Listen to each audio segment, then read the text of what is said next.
मीना 2 महीने से बीमार थी। आज वह छुट्टी के बाद पहली बार ऑफिस जा रही थी। मीना की देवरानी ने अपने हाथों से टिफिन तैयार करके मीना को दिया। किचन से आते हुए बोली कि भाभी, ये आपका टिफिन। मीना ने देवरानी को गले लगा लिया और उसकी आंखों से आंसुओं की झड़ी बहने लगी। छोटे से मुंबई के पास के गांव से बहू बनकर आने वाली संजना के लिए अपनी ससुराल की राह पर दिन से दिन कठिन बन गई। शादी के बाद अपनी जेठानी के पैर छूने लगी तो मीना पीछे हट गई और बोली, ओ हो, व्हाट इज दिस? यह किस जमाने में जा रही हो, गवार कहीं की। आजकल कोई किसी के पैर छूता है क्या? यह है हाईटेक युग, हाय हेलो और हक करने का। लगता है यह लड़की एजुकेटेड नहीं है। फिर तो भाभी से गले मिल लो, संजना हंसते हुए पति ने कहा। मीना ने नाक सिकोड़ते हुए कहा कि बस दूर से ही नमस्ते कर दो। शादी के पहले दिन से ही जेठानी मीना का पारा 7वें आसमान पर चढ़ा हुआ था। हाईटेक सिटी मुंबई की गलियों में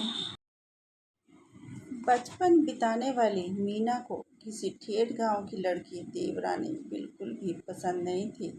मीना ने अपने देवर को अपने मामा की इकलौती लड़की से शादी करने को कहा था, लेकिन देवर ने एक नहीं सुनी, क्योंकि मीना के रिश्तेदार वाली लड़की मॉडलिंग करती थी और शहर के फैशन शो में हमेशा भाग लेती रहती थी। उसे पिकनिक पार्टी फैशन शो का बहुत शौक।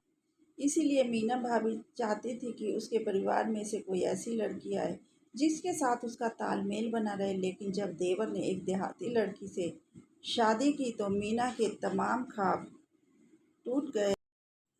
वह देवर की शादी से जल भून गई थी।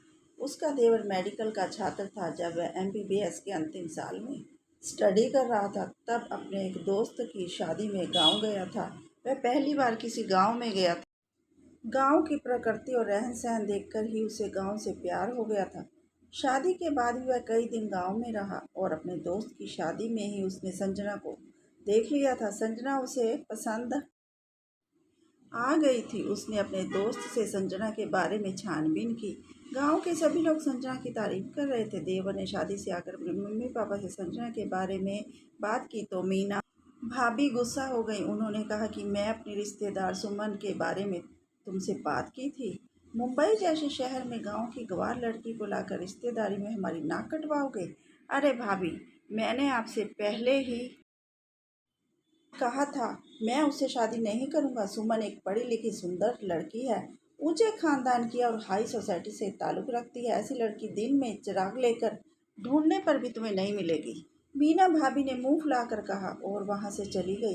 अरे भाई, उसे अपने पसंद की लड़की से शादी करने दो, तुम अपनी पसंद उस पर क्यों थोप रही हो? बड़े भैया ने कहा। लेकिन तब तक मीना अपने कमरे में जा चुकी थी। कुछ दिनों बाद अपने माता पिता को लेकर संजना के गांव पहुंच गए। संजना सभी को पसंद आ गई और चट मंगनी पट ब्याह हो गया। लेकिन मीना भाभी की नाराजगी के बाद भी संजना बहू बनकर घर आ गई। संजना को पहले दिन से ही अपनी जेठानी की नाराजगी का शिकार होना पड़ा। वह बात बात पर संजना को ताने देती, लेकिन संजना अपनी जेठानी के तानों पर चूं तक न करती। उसके लिए इस वक्त चुप रहना ही उचित था। संजना को विश्वास था कि समय हमेशा एक सा नहीं रहता, यह परिवर्तन आता ही है। एक दिन उसका भी वक्त आएगा। समय अपनी चाल चल रहा था। मीना एक सरकारी बैंक में नौकरी करती थी, सो अपना टिफिन आप ही तैयार करती थी। सुबह 9 बजे अपनी स्कूटी लेके बैंक चली जाती थी और शाम को 5:30 के आसपास लौटती थी। मीना अपनी देवरानी संजना से इस कदर नाराज रहती थी कि उसके हाथ की चाय भी नहीं पीती थी। मीना के बैंक जाने के बाद ही संजना किचन में जाती थी। संजना के सास ससुर को मीना के तेज तर्रार स्वभाव का पता था, इसीलिए वे ज़्यादातर चुप ही रहते थे। लेकिन सब कुछ ठीक ठाक चल रहा था। लेकिन किसी को क्या पता था कि कोई अनहोनी उनके दरवाजे पर दस्तक देने वाली है।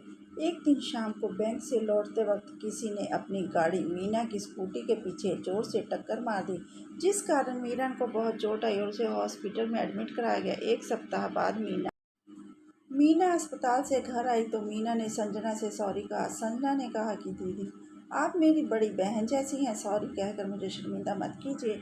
और संजना ने अपनी जेठानी को बाहों में